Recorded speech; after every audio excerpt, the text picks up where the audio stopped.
Hello and welcome everybody. My name is Ryan. And my name is Heather. And we are here at Confidence Through Cabaret. And today it's the Confidence Through Cabaret podcast. Oh my goodness. And today we are so excited because we get to welcome our amazing friend of the community, Becca Rich, the holistic time coach, to the stage. Hi, Becca. How are you? Hello. I'm doing like all the jazz hands. Do the jazz. Yeah. Thank you. Oh, we are so glad you're here. And we just can't. I'm getting ahead of myself because I'm so excited. I'm like, okay, where should we start? Let's do it. So Becca, what would you like us to know about you for those who haven't come across your masterclass yet, which you beautifully shot for us?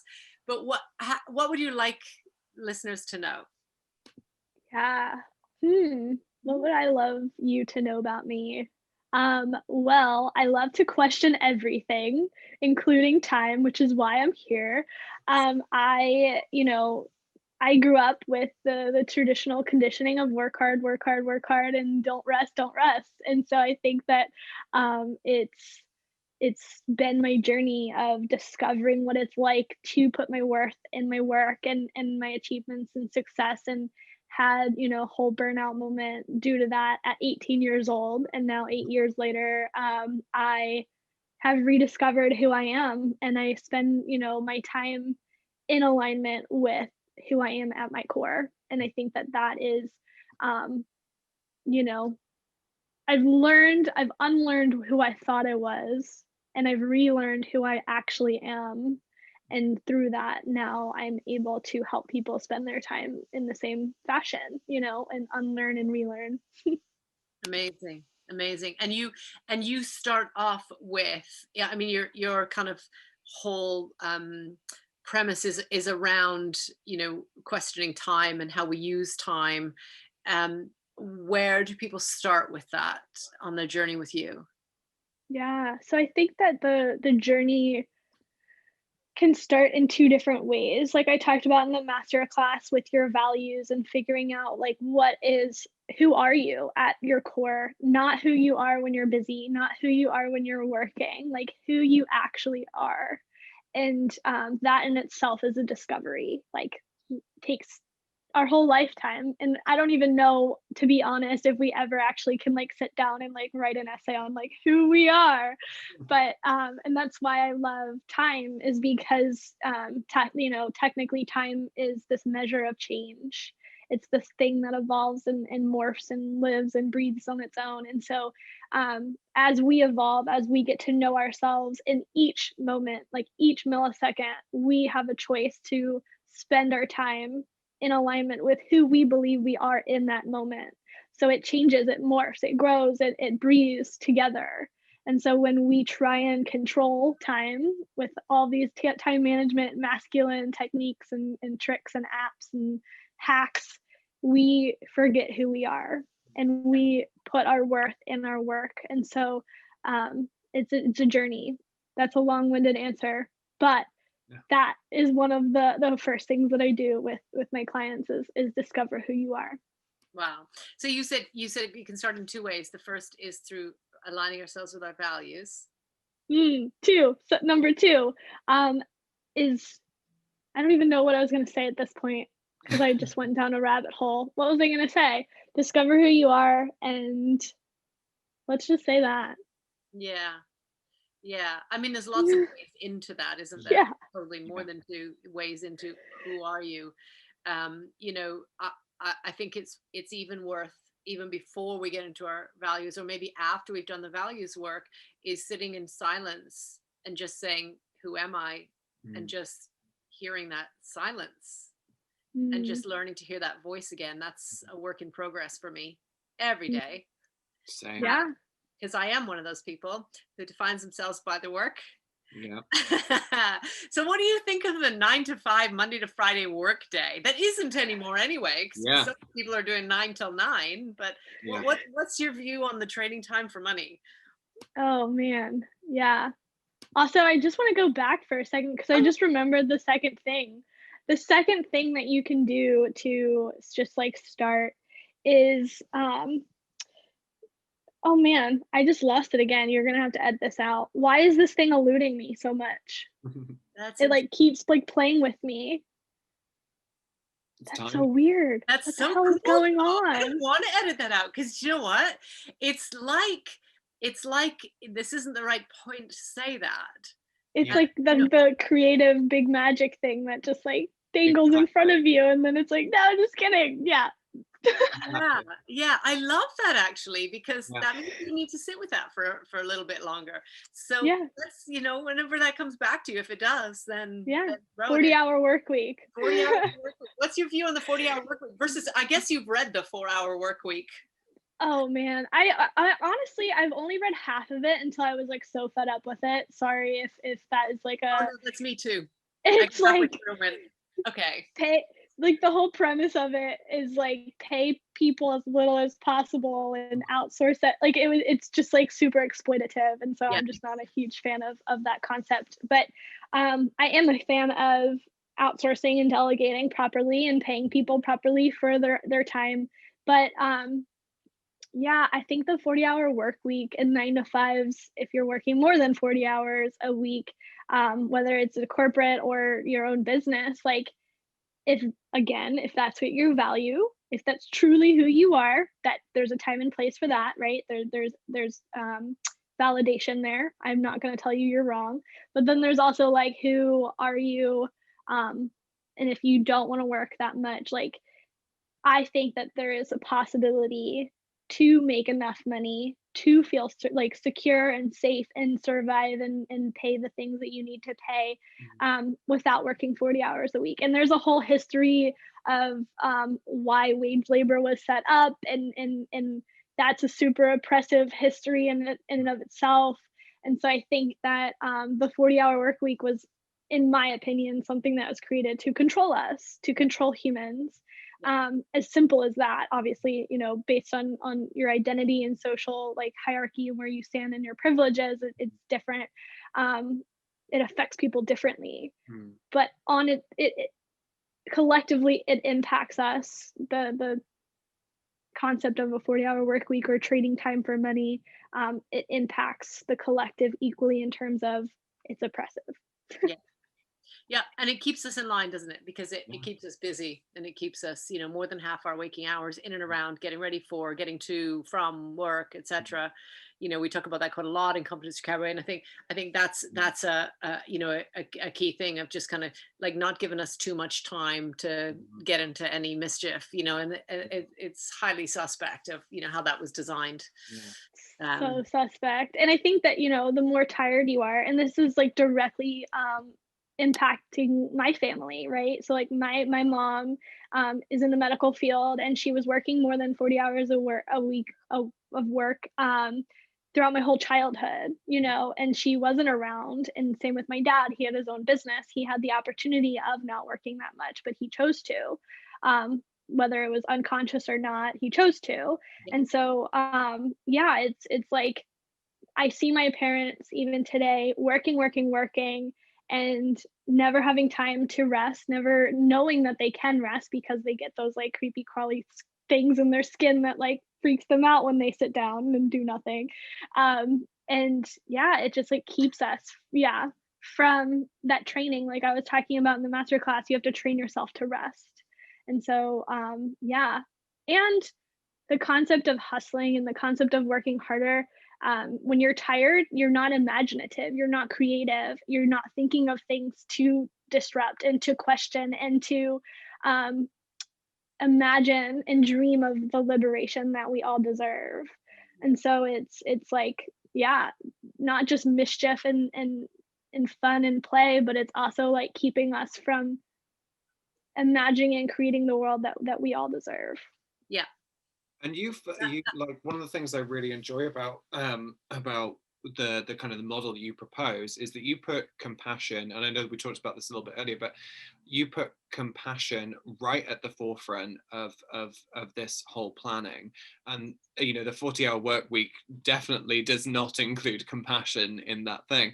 So how did you come by this? You know, what was the moment where you sort of, where that kind of sat in with you for the, you know, properly, and you just went, oh my God, I need to change this, like this for me does not work? And how does that come to your clients as well? Well, to answer your question, like, I think I'm having a moment right now, actually, like, through this conversation of that is like the central theme of what I do. And it's like one of those things that you have to have someone like reflect back to you to be like, oh, wow, wait, that's like actually like, you know, in business they call it your USP, right? Your unique Yeah. selling proposition. But like, legitimately, like, that is, and I think that, um, yeah, like realizing it that I've done it for myself for years now, and I've done it for, you know, my clients for over a year. I think that it's, yeah, happening as I continue to evolve and grow and continue to get to know my morphing, blobbing business idea that I can't control and that it grows and breathes and lives. So it's happening every day. Love that. Yeah. Yeah, and that's the whole point, isn't it? Because we always say it is the journey, like that. The journey is the point. Yeah. If your journey doesn't have some variety, I mean, I'm from Canada, so we always kind of joke. I'm from Vancouver, so when you get past the Rockies, then it's pretty flat and it's cool. The prairies are really cool. The Middle Canada, you have this in the States as well. You know, and it's kind of like, oh, this is cool. And then after like 3 days of driving, you're like, okay, this isn't so cool anymore. Yeah, this is yeah. But you know, but it is about those other terrains, and it's about noticing things, and it's about the weather coming in, and it's about the conditions of the road, and you know, and everybody you meet along the way, and that's the point. It's not getting A to B. Yeah. Mm, I think it's both and too. Like the A to B thing is like our motivation, and Yes. then our like perspective shift of looking up is like um the difference in how much we enjoy the journey to get to B. But actually, sometimes we don't end up going to B because we discover that there's a C Right. Yeah. and a J, Yeah. and we end up hopping across to that bit, and maybe we never come back to B, or maybe we come back to B later. Mm. Yes. But you're Yeah. right. It's motivation. Have you seen The Good Place? Yes. Yes. Jeremy Bearimy, the time loop thing that he Oh, spells yeah. Jeremy Bearimy. It's like my favorite thing, and yeah, like I actually have in my Etsy cart right now a Jeremy Bearimy sticker to put on my laptop. Like I want it like on like in front. It's like one of my values, right? Is to Right. enjoy the journey, and I that's one of the reasons why have done lists have helped me start to enjoy the journey and to not only focus on B, but again, it's a work in progress. Yeah. So for those who haven't seen the masterclass, what is a done list? Yeah. Ooh.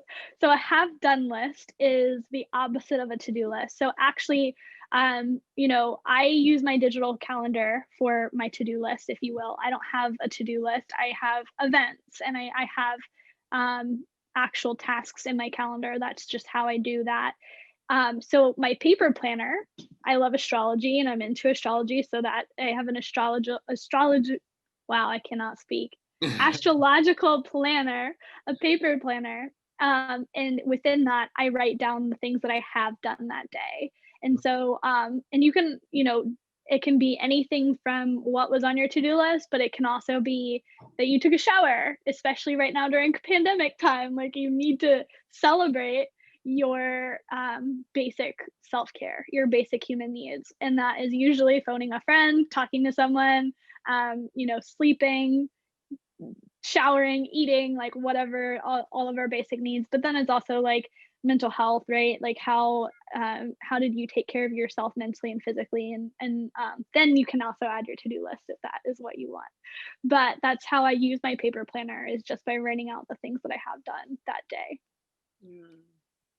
And you know, our I always come back to culture, right? So like we're enforced. We usually tend to think of negative reinforcement or negative motivation as the thing, beating ourselves up, for example, for not getting enough done. Mm. we think that that is going to make us get more done.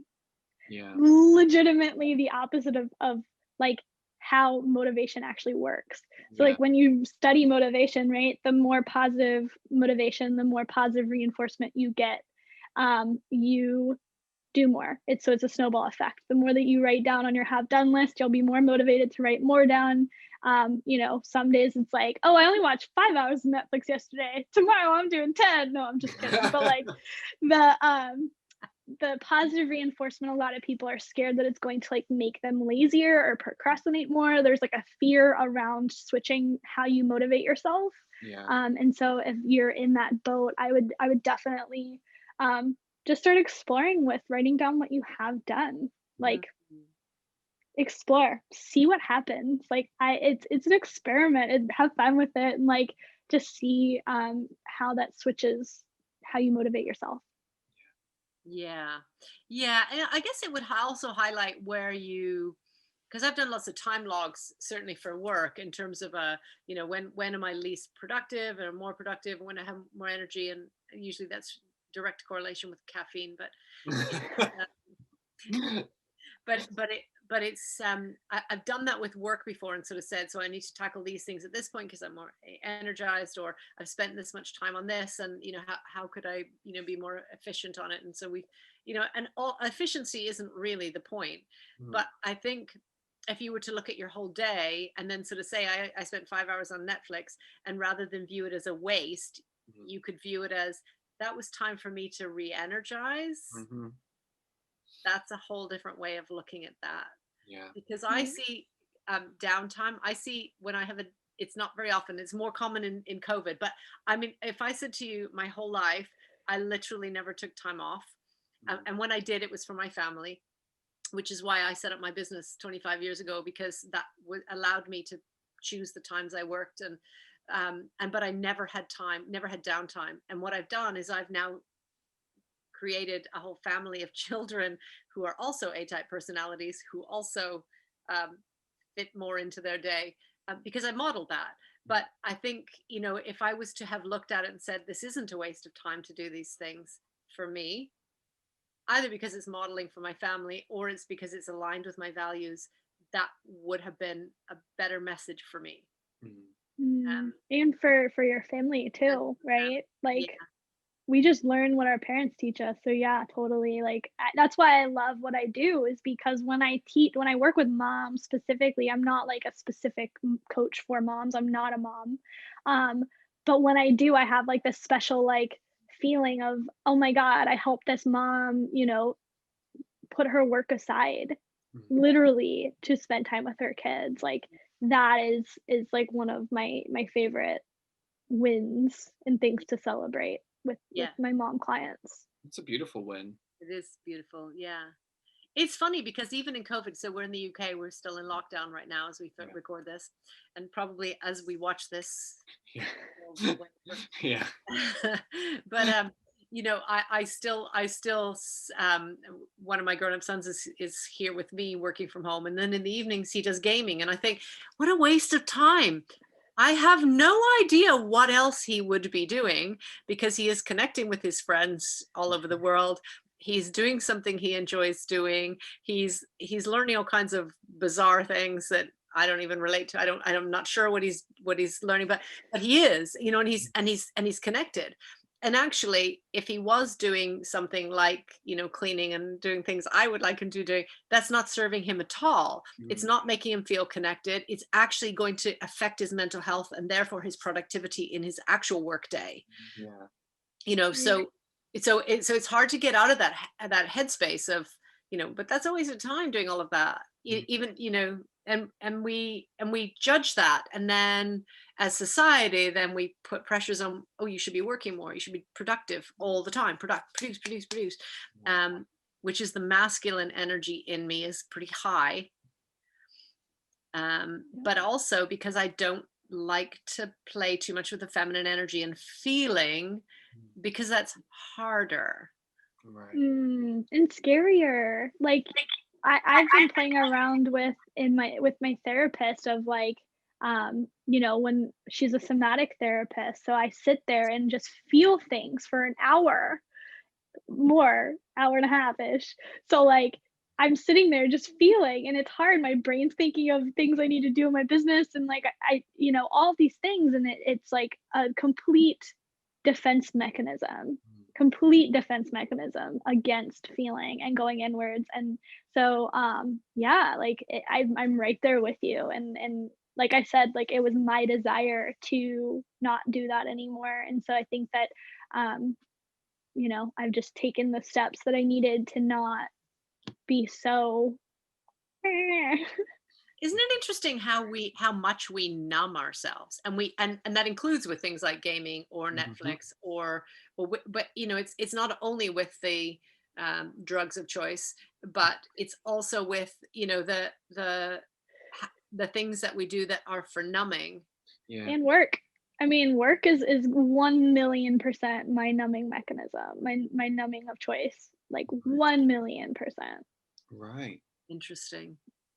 And Yeah. so one of the things I really enjoy about your approach to this is that you really, like you've said, you flip the script on a lot of the stuff that you use. You'd like to take a concept, blow it apart, and look at it again from a different point of view. And one of the things that I really was that sort of attracted me in the initial part of your coaching practice was the fact that you refer to yourself as a soulpreneur, and that you want to sort of extend that to further people and keep that as a flow.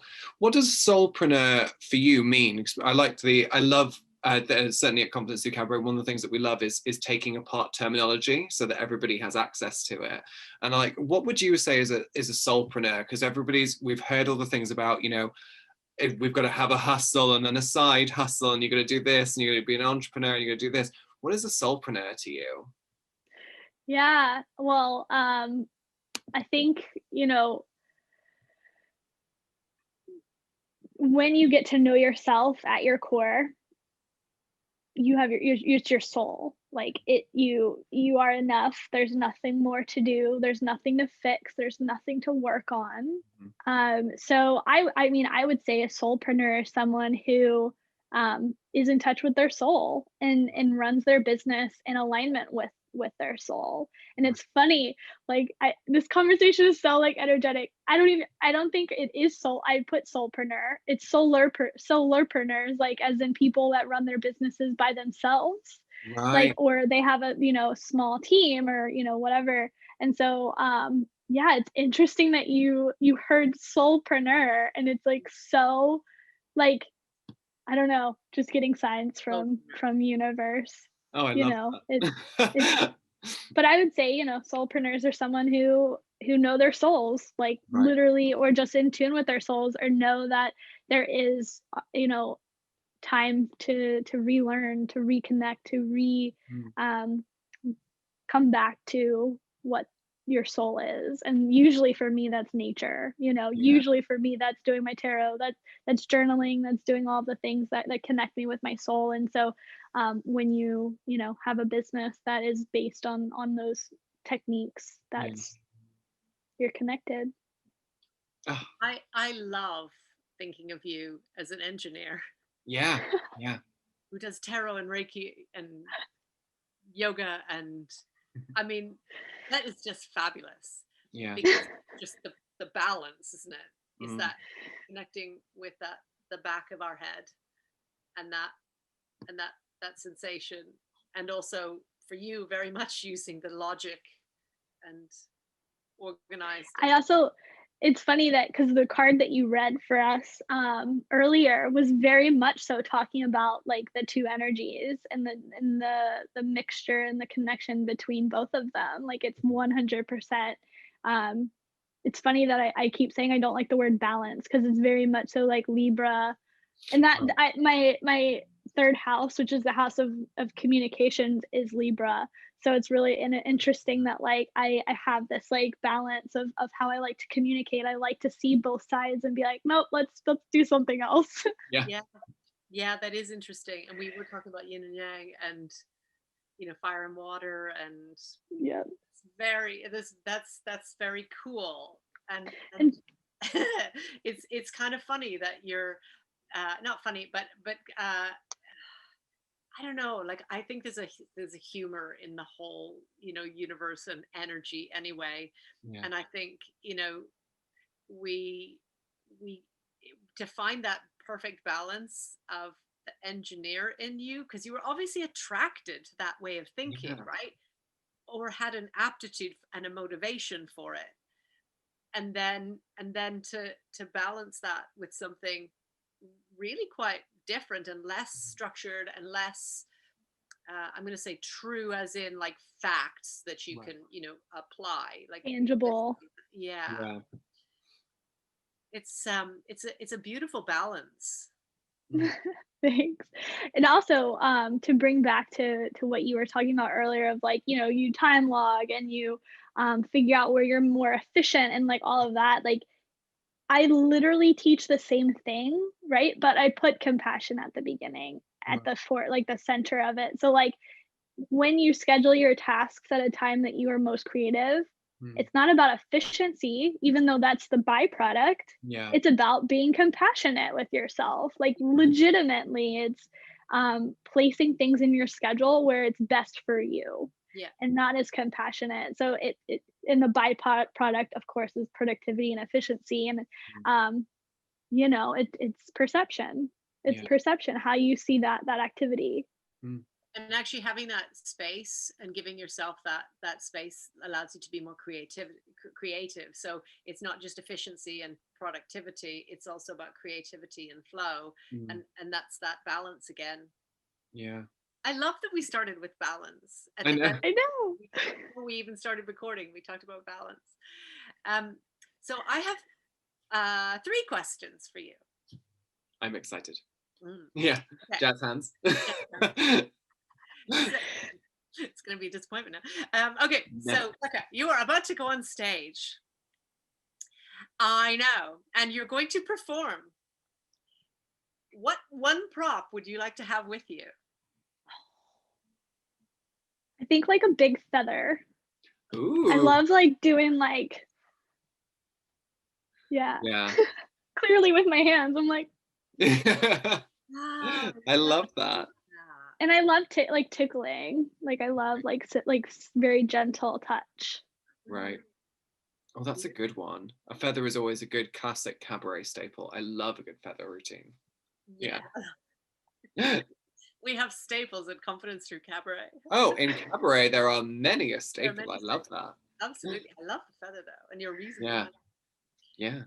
And what is your stage name? Oh man, I was not ready for this. I know. Surprise! Yeah. Jazz hands. Jazzy. What's your name? Don't edit. What's your name?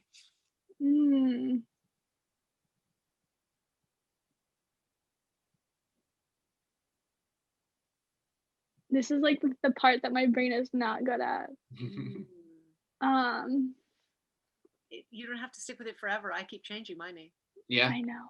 I have done It's not many. like, it's interesting. It's not like perfection of like trying to like find the one. For me, it's like I'm trying to figure out like I overanalyze, right? That's like my thing. So Yeah. like actually going like touching into my soul is harder because I'm like trying to like overanalyze as my defense mechanism, right?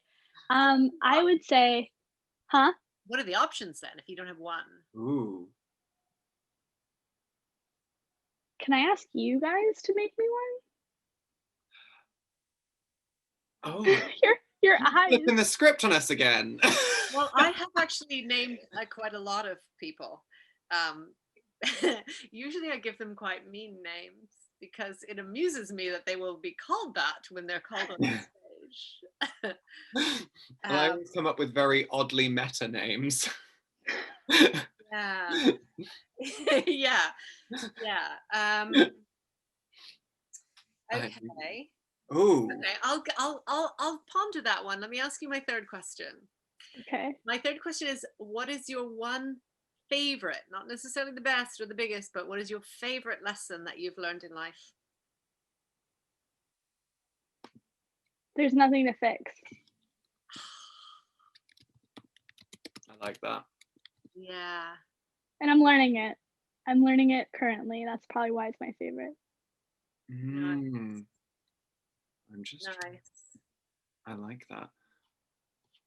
Just trying to think. I had an idea. What was it? I had an idea. I'm trying to remember how to print.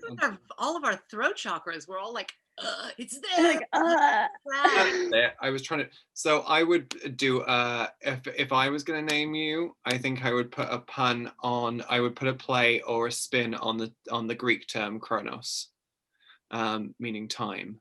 There'd have to be some sort of like, there'd have to be some sort of pun or play on words about time. Yeah. It's funny. My grandmother just passed away in October, is from Greece. Yeah. And I have a huge connection with Greek culture. I'm wearing like her Greek ring. So it's funny that you said that. So I'm just gonna like put that out there. Love that. I like Kronos, but that feels like a little robotic. I feel like it needs to be like some sort of like masculine and feminine like balancey type name. Ooh. Yeah, that's interesting, isn't it?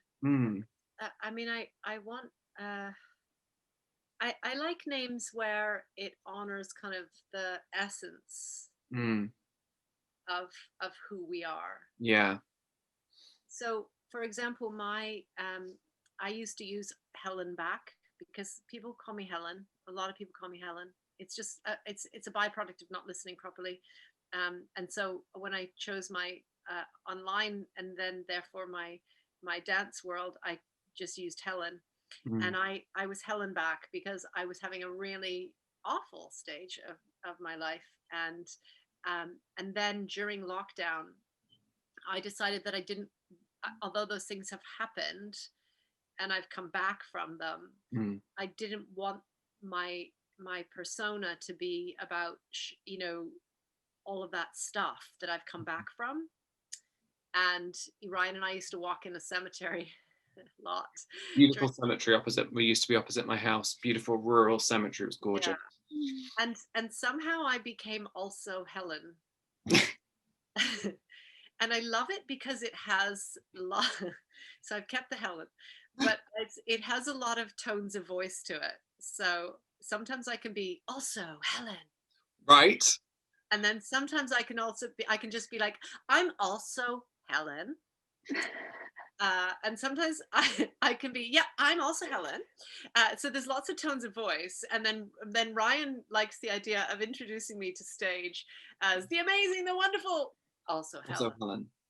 It works on so many levels. I'm sorry, as a host, it works on so many levels. So it's very meta, but it also has lots of like sides to it. And that's kind of what I wanted the persona to show was that, what are the various sides and what essence am I bringing and what energy am I bringing to that particular, number. And so that's kind of where, because I do like to have lots of different things. And whereas previously I had just had one thing that was basically my primary goal was to make people uncomfortable. Yeah. And now I don't want to just do that. It's funny. I love that story. Thank you. Also, Helen. It's just also Helen. Just like you do if you did a mysterious act, it would work so well because you could just be like, and now please welcome to the stage, also Helen. Just it just works. Just works. So what word comes to your mind about what's your essence? So it's funny, I had an EFT like tapping session. Oh, right. This comes with like a small story. And in this session, you had to create a tree and like do like tree mindful, like your limiting beliefs on this tree and like what it grew from and like whatever. And this woman was like, "What do you want to name this tree?" And I was like, I don't know. Like same thing. I'm like, I don't know what I want to name this thing. And she goes, it could be anything. It could be like the Isabella tree. Yeah. And my name when I was born was Isabella. And my mom changed it when I was like 3 months old. And so I was like, holy moly. Like, it was just one of those like, and this happens to me like all the time. Spooky. Like it's already happened on this call, like what, 5 million times? Yeah. Like, I don't even know. So anyways, yeah, like I think like Isabella Kronos. Oh, yes. That is a nice little amalgamation. That's perfect. Oh, I I'm love that. love that you've incorporated that. Yeah. Because I do so much inner child work and like talking Yeah. to my inner child and dancing and playing and like cuddling and, you know, reassuring. And then I have like that masculine like little flair at the end that Yeah. I care about time and structure and like whatever. Yeah. Isabella Kronos. Please welcome to the stage, Isabella Kronos. I love that. Oh, that's a With whole my feather. that, yeah, with that feather. It's an event. That is an event. I love that. Thank you for doing that. Thank you. Yeah. Thank you for being with me as I figured my stage name out. Like that's I love great. that. Birthed a new performer. I'm excited. It is. Yeah, but So, I love that because when we have those personas, we can call on those. We yeah, can connect with those and go, do you know what? Damn it, I am Isabella Kronos. I am not taking shit from anybody. right. Yes.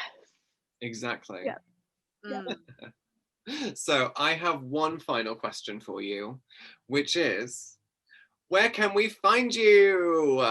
Woohoo! So my website is isabellakronos.com. So no, I'm just kidding. I've already made it while we were just discussing right now. No. My website, everything online is called The Holistic Time Coach. So YouTube, Instagram, website, theholistictimecoach.com, and you can find out all the things out over there. Amazing. Amazing. Yeah, and I know, and so go there and then find, because you have stuff going on online. You offer programs. Obviously, you offer one-to-one work. Yeah. You know there's stuff going on your website. There's planning sessions. There's loads. So do check it out, and we'll make sure all those links are below as well. Cool. Thank you. Thank I you. have loved having so much of your time. Yes, thank And you. especially as you know, because that is a commodity that so thank you for sharing it with us. Thank you. Yeah, It has been thank such you. a pleasure. I found out my stage name. This was like Yes! necessary. Right? It begins on a Yes. stage coming to you soon. Oh. The rebirth of Becca Rich. Yes. Oh, that's a whole thing. The rebirth of Becca Rich. I'm into this. This is great. So thank you so much for joining in with us today. It's been such a pleasure. And for everybody who's following along and listening to this amazing podcast, please do make sure you go and check out the Holistic Time Coach. Yeah. And I think it might be time to do our extra special sign off. It is. Thank you so much, everybody. This has been Confidence Through Cabaret. My name is Ryan. My name is Heather. My name's Isabella Kronos. Yes. And we're here to remind you that this is your body, Your body, your world, your world, your stage. Your stage. Thank you so much, everybody. Mwah. Goodbye.